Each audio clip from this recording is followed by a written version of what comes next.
Okay, I don't usually do these patch notes videos. Not like anybody really cares what I think anyway, but I'm just going to put my input into this because while I was beginning to read through it, by the very first change that I saw to Dragon Knights, I was like, I gotta say something about this because I can't suffer in silence here. And since I haven't looked at the rest of them yet, I still have high hopes for the Necromancer changes and red guard buffs. That's what we need. We need some red guard buffs. So I haven't seen them yet. I'm expecting to be disappointed though. So I've only seen the Dragon Knight and some of the Templar changes, and I just give my input on whether or not I like them. I can tell you already the Dragon Knight change kind of hurts me a bit. So Dragon Knight, Ardent Flame, Inferno, the Cauterized morph. This is a morph that I have only seen myself use in PvP. I never see anybody else use this. They always use Flames of Oblivion. I think that's what it's called. They don't use the healing morph. Only I use the healing morph because my character, Yaru, that's the red guard DK that you see me running around with, playing like a super fast style of spin the win. That character has healing problems. Well, that character, she's really squishy. And I have to actually build a lot of sustain on that character because the red guard sustain passes are really bad. That's another reason I'm looking for some sustain buffs. But I use the Cauterized morph because I use Vigor, Resolving Vigor, and I want another hot, but I don't want to keep pulling from my stamina pool. I want to pull from the Magicka pool because I don't want to I gotta just kind of mix it up, I can't just lean too much into stamina because, like I said, I'm going to run into these sustain problems. So I was using the Magicka morph, and or the Cauterized, and it was decent. It was something. It was better than nothing. And yeah, I would spam it. I wouldn't always wait for the 5 seconds for it to tick again or for it to activate again. I would hit it a couple times to get some good healing in. But unfortunately, since they want to make this morph, they want to change it to be more suitable for team play, more for healers possibly. They have nerfed the overall, they have nerfed the healing per tick by 33%. I'll just read it. Reduce the healing per tick by 33%.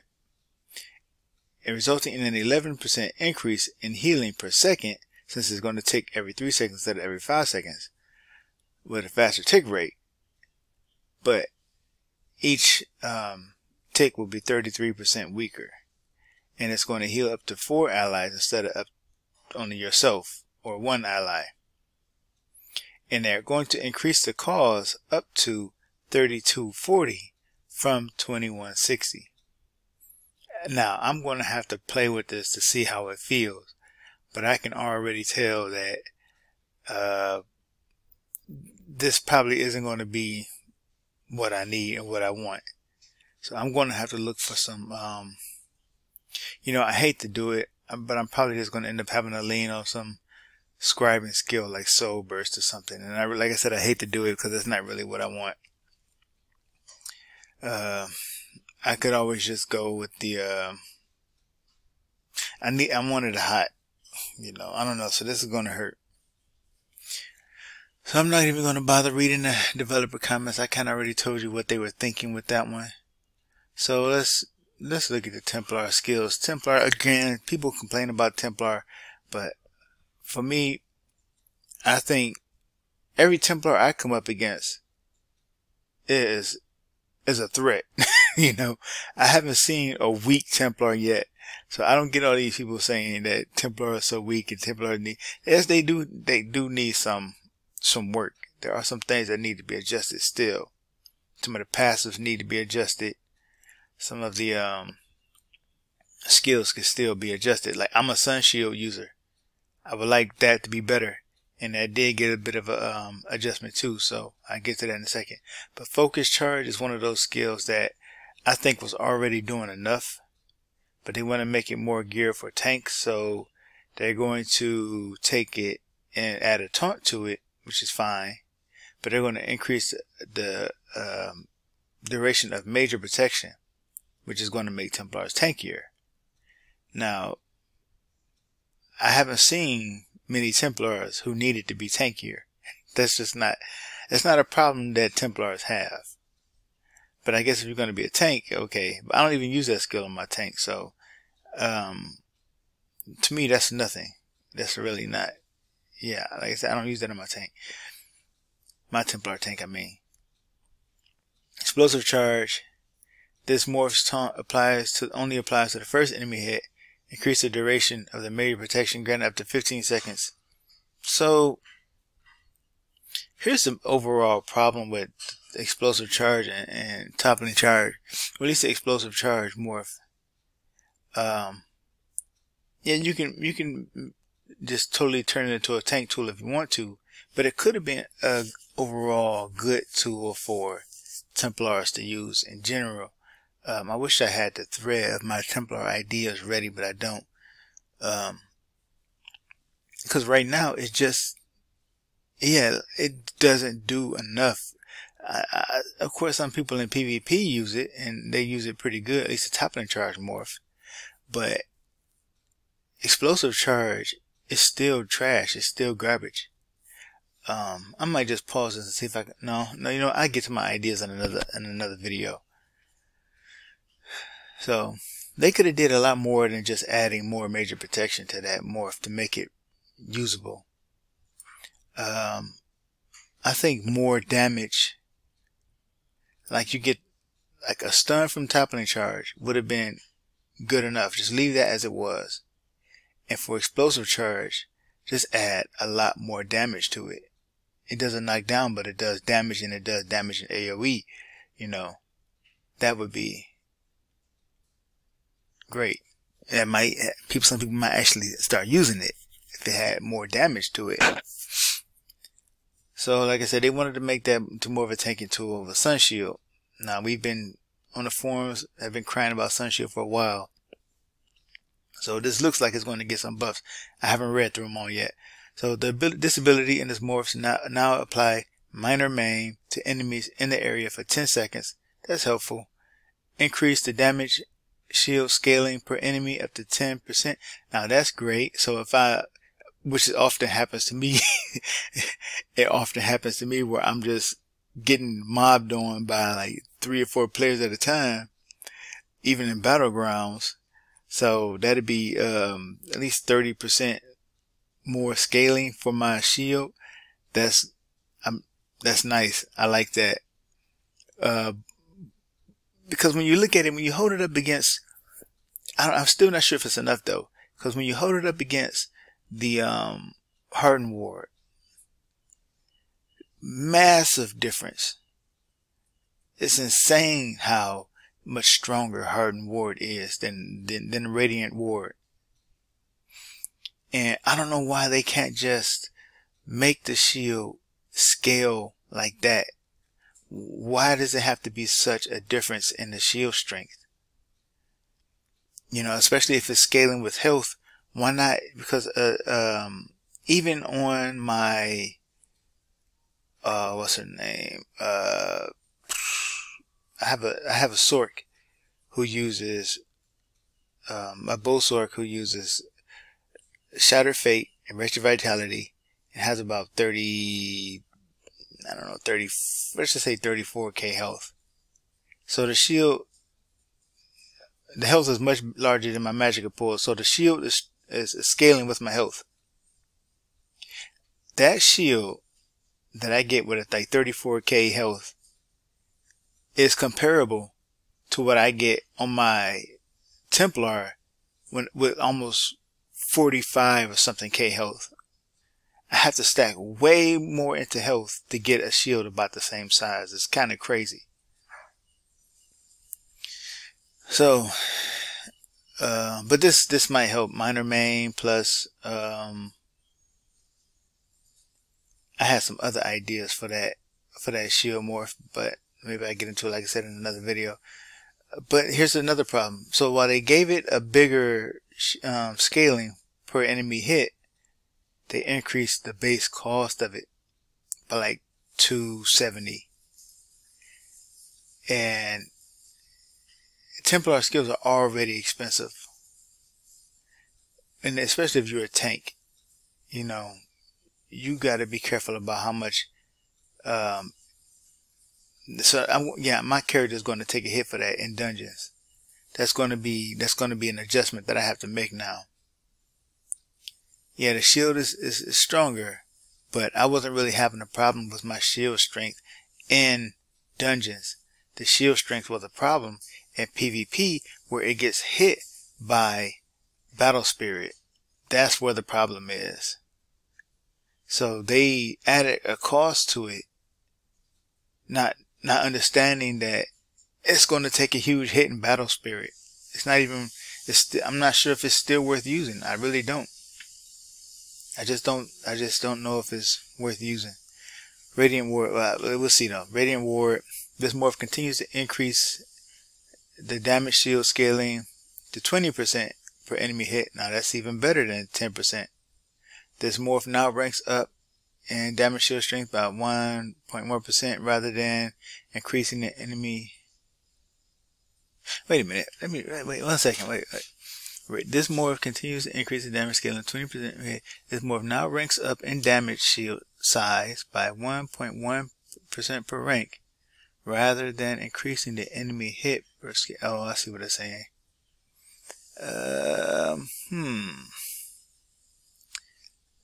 Okay, this results in a 3.3% size. I don't know why they like that 33 number so much. Size increase at rank 4. This morph also retains its cost reduction, reducing it to 43.20 rather than 40 due to its new base cost. So yeah, it's still more expensive. So it's about, yeah, I guess, like I said, about 270 or something like that. I don't know. I'm going fast. That cost is gonna hurt, man. But at least, yeah, 20%. That's a nice. But they got to be right up on you, you know. So if you're getting shot, if you're getting you got a Sork overloading you. That shield from a distance, from a range. That modifier isn't helping you a whole lot, because you have to be within range in order to get a benefit to that shield strength size. So you're getting a larger cost, but not really benefiting you at range. So again, I'm not sure if that's worth using. Blazing Shield. This morph's damage now scales up to 33% of the damage of the shield. To the damage of the shield. The damage the shield absorbed at rank 4, up from 30%. Oh, so just 3%. Again, that 33 number. They love that so much. Reduce the variance and power of rank progression to 30 to 33, up from 21 to 30. So reduce the variance and power rank. Okay, I see. So it's going to be I guess at the lowest it's going to be at least 30% stronger. So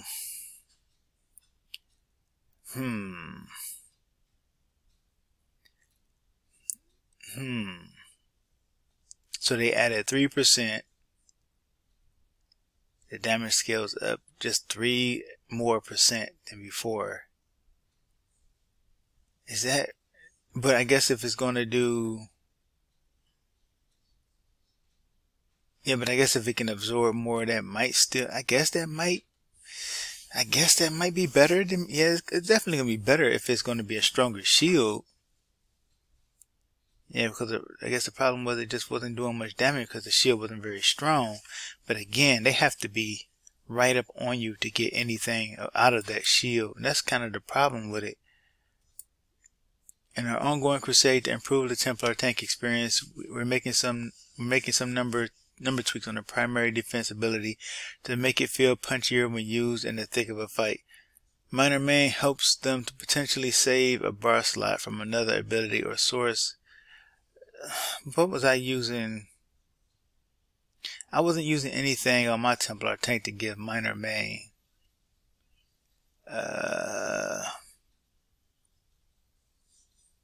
Don't really think. I really don't know if, I don't know. Well, the increase, and that's such easy, you know, if somebody's using an ice staff, they're already going to get, or is that Major Main? Which one is that? I can't remember which one is Major Main. Is that, do you get Major Main from the ice staff? What was it called? Clinch? Frost Clinch? Or is that Minor Main?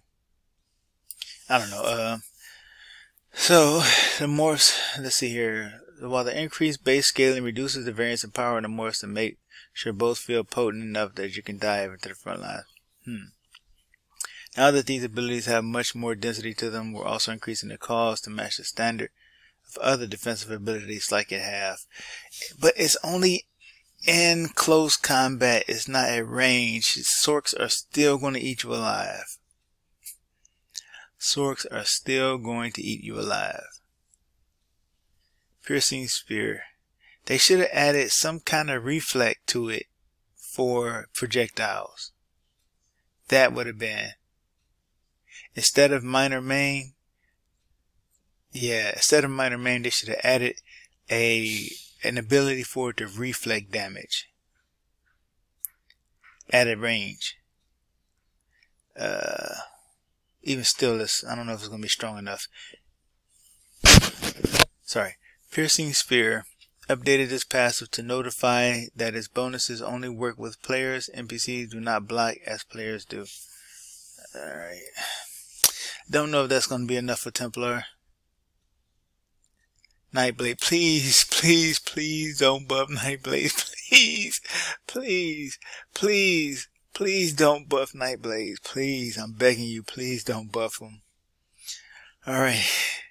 Teleport Strike. Fixed an issue where this ability in Morph's initial hit was missing 15% damage increase that cost it. So it's going to hit 15% harder now. I mean, my Nightblade uses that skill, but still. Why don't they fix the issues with why don't they fix the issues with Necro like that?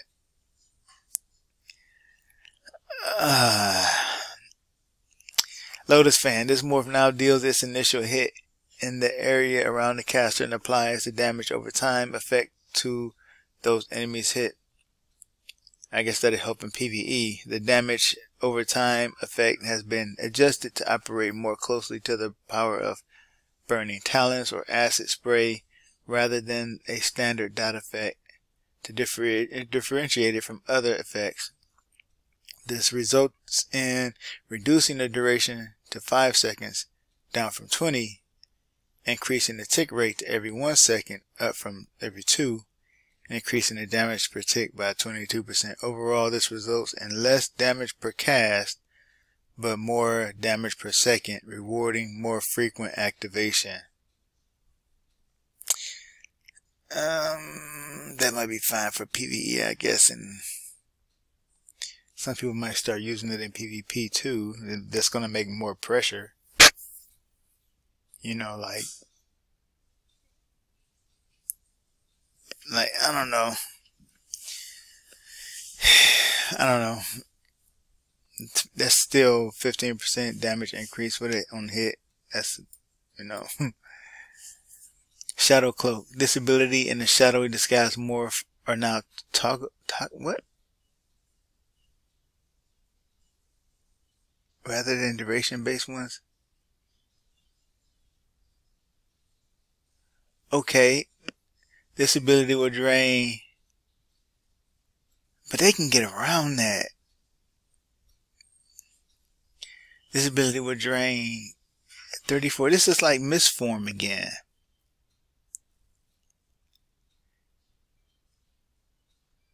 Oh, wait a minute. Wait, it disables magic recovery. Oh, okay. Wait a minute. Okay. That might, this, get ready for Nightblade tears in the chat. Nightblade tears in the chat.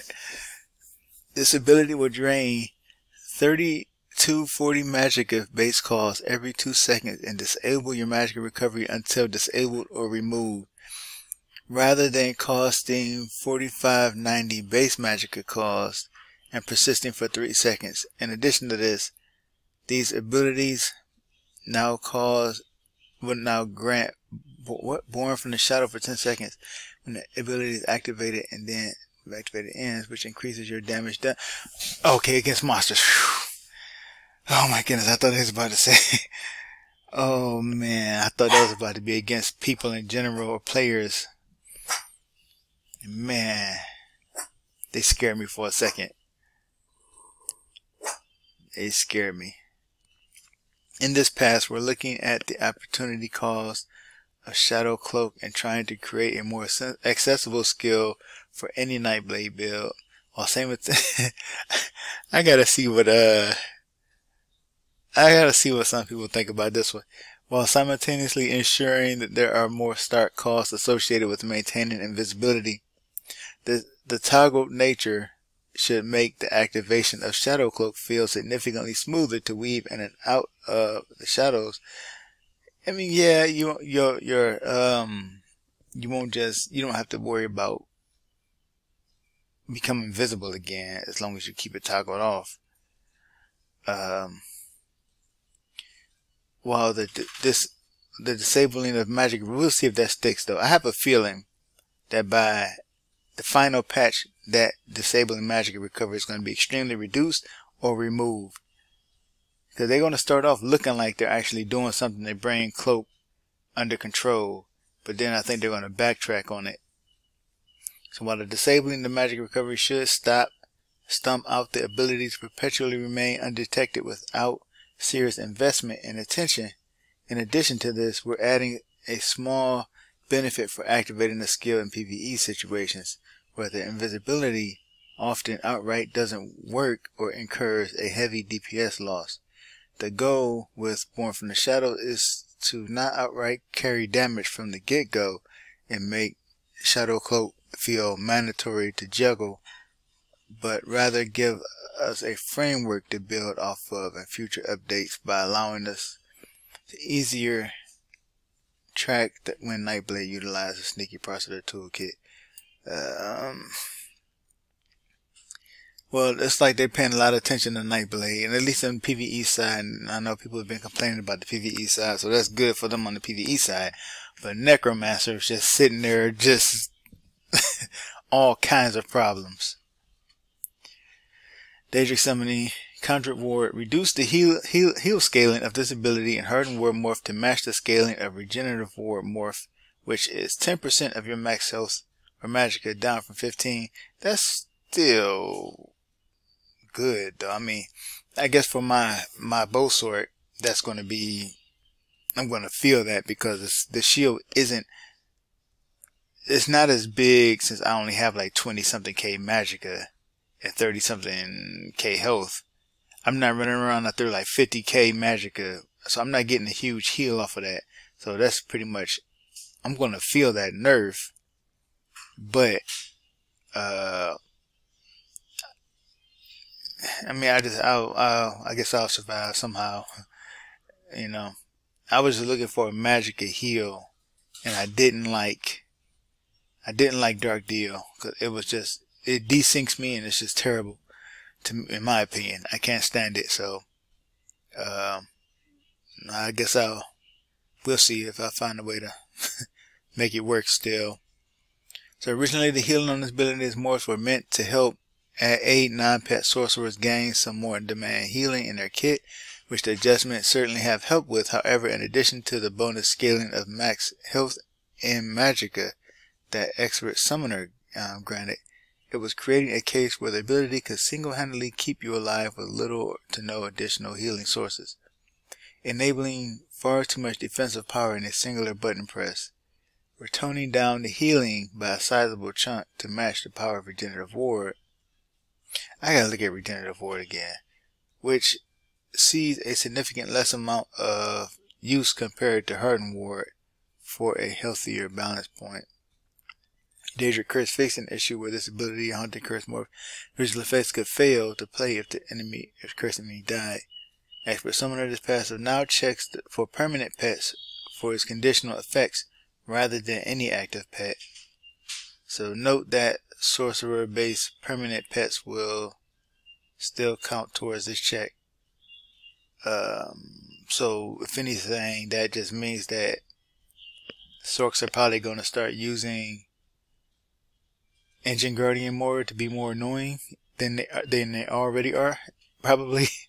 Maybe because that's a temporary pet, not a permanent pet, so that now they don't lose. Yeah, they don't lose their shield, or they don't they don't lose their heal now, so they can use Engine Guardian and be even more annoying. This change is mainly done to help clean up some of the inconsistencies in the sorcerer pet versus non-pet builds we've seen.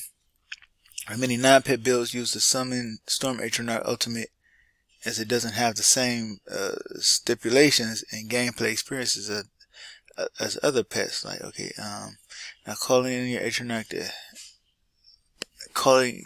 help you out won't add or take away of the passive power of this particular passive, so it can properly grant its effect to the right builds.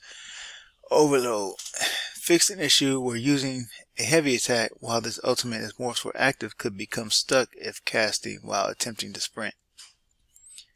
Warden, Animal Companion, Feral Guardian fixed an issue where the morphs of this ultimate could cause monsters to reset if the bar.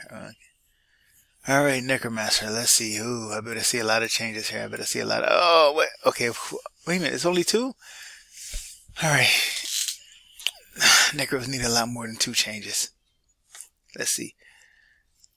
Maybe it's 3 changes. Alright. Bitter Harvest fixed issue with this ability, and its morphs would appear to be castable when near a corpse that was not consumable. Oh, yeah, well, that happens to me a lot. That doesn't make it better. Why not just let me consume the corpse? What's the harm in that? Grave Grasp. Ghostly Embrace. This morph now deals frost damage rather than magic damage. The morph no longer applies minor maim on each hit, and its areas now apply new effects instead of the original crowd control oriented. Huh? The first area now guarantees the chill status effect. But wait a minute. The first area now guarantees the chill status effects will also apply minor maim instead of snaring enemies. That's okay. I'm not happy right now. The second area now applies frost damage over time of time effect for 5 seconds, similar to burning talons or acid spray, rather than immobilizing enemies. The final area now generates a corpse if at least one enemy was hit, rather than stunning enemies, fixing an issue where this morph's damage was not properly receiving. So one of the only, let's just say two, but the more reliable form of crowd control that Necromancers had. The more reliable form of crowd control is gone. And they already didn't have much. They already didn't have an on-demand stun. My suggestion, my idea, was to reverse the order of those patches. Instead of making the furthest patch stun, make it the closest patch to you. So when you activate the skill, the person closest to you gets stunned, and the person farther away from you gets snared. So it would go stun, immobilize, snare, instead of snare, immobilize, stun. So stun, immobilize, snare would give Necros an on-demand stun, which they don't have and which they need. Instead, they completely removed the crowd control from it and just added damage to it. Why? Like, what? I mean, that's just a ghostly embrace morph. Okay, so maybe the other one still does the crowd control. Okay, well, alright, let me just calm down. Last update, we shook up this morph by trying to add some love to the damage dealing Necromancer, but we ran low on time to really iterate on a full bore damaging effect instead of having a hybrid damage control ability. We're working this morph to focus mainly on damage and leaving the other morph for control and utility. Okay, but I hope they still use my idea of reversing the order. The snare should be, the snare should be furthest away. The stun should be immediately up front in your face, stun that first target. This new functionality should help to add some more power to the ability and make it more satisfying, while also helping it become more of a mainstay in high density encounters. Filling the gaps for those bona fide blast bone lovers. For those bona fide they threw me off. For those bona fide blasted blight bones. What? Blasted blight bones? Okay, yeah, I don't know if they did it on purpose or not, but bona fide blasted blight bones lovers. Yeah, they gotta be accident. There's no way they did it on purpose. It should be bona fide blighted blast bones lovers. Anyway, the corpse generation should also help get a few more corpses on the field from a range. Oh, okay, that's why they did this. That's why they did this, because Gravelord's Sacrifice sucks. That's why they did that. Because nobody wants to use Gravelord's Sacrifice, and instead of admitting that they took away Stalking Blast Bones for a far inferior skill that nobody wants to use, they're going to try to make this skill into something that can make up for it. So instead of now you can create a corpse at range, not by. That's why I said, oh, it doesn't make sense for it to create a corpse. But okay, they're doing this because if you're using Gravelord's Sacrifice, you can't create a corpse at range. That's why they're doing this. Okay. I get it. I see what they're doing now. They didn't say that in there, but that's, that's why they're doing it. Okay. That was just this. Why though? Why? Gravelord's Sacrificial Bones. Fixed an issue where the corpse left behind. This ability in this morph could sometimes cause corpse consuming ability, visual effect, and not appear in some cases. Gravelord's Sacrifice fixed an issue where this morph's area of effect damage and corpse generation added to the third cast of Flame Skull, and this morph would fail to work if the initial target died from the cast. But it's still just a bad skill. Why not just accept the fact that people are not using that? Instead of trying to make it work, get rid of it. They just don't. They're doubling down on it instead of just being like, all right, we messed up. Arcanist, Rune Spike Ward, and previous Rune Ward reduce the size of this morph shield after the 1 second window by 56%. Okay, that should be better. That should make it a lot easier to kill an Arcanist now. They can't just crutch on those shields as much as before. We're introducing a new case on this morph that results in a portion of the total shield strength becoming front-loaded rather than giving a standard size shield if the primary one doesn't break. Our goal is to retain the feeling of being able to shrug off a tremendous amount of damage within the first second, akin to something like a parry, while ensuring the ability has a trade-off, so if you miss the activation window, it's weaker than the safer morph option. Runic Defense, Rune Guard Freedom, reduce the healing granted by this morph by 50%, increase the armor granted to 30, oh that's a lot of armor, okay, it's only 300 more. Increase the duration of the armor and crowd control immunity granted to 7 seconds. Fixed an issue where the crowd control immunity failed to apply until after the armor effect ended. See, we're toning down the effectiveness of this morph from being a straight up upgrade morph into a more of a conversion morph, since the crowd control immunity effect adds tremendous amount of potential in PvP.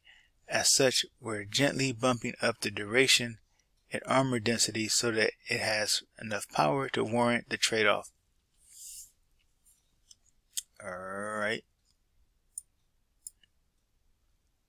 Okay, I read about the banner bearer and the I heard about the banner bearer on the scribing stuff. Not really too interested in that. Let's see, this is important. Let me look at this, because this is one of my big pet peeves. The Necromancer class script is lame, so let's see if they made it better. Class Mastery, Necromancer. This script will now only produce a corpse when its conditions are met while in combat rather than at any time.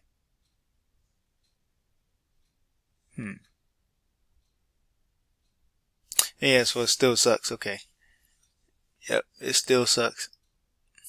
Templars get more damage and more armor. Dragon Knights get more 1vx potential. They get stronger depending on how many enemies are around them. Wardens get a stun. Now Arcanist is not that great either. You get a crux, so but I guess, you know, if you wanted to use a different skill, that might still be helpful. So I'm gonna end this there. I don't really care about the sets too much. You know, some of them are gonna be busted. Maybe if I do make a video about that, I get into that later. Right now, I just wanted to cover those class changes. I'm disappointed. This Templars is not bad. Some useful stuff. I might be able to make use of it, but for the most part, it's just like, eh. Alright, thanks for watching.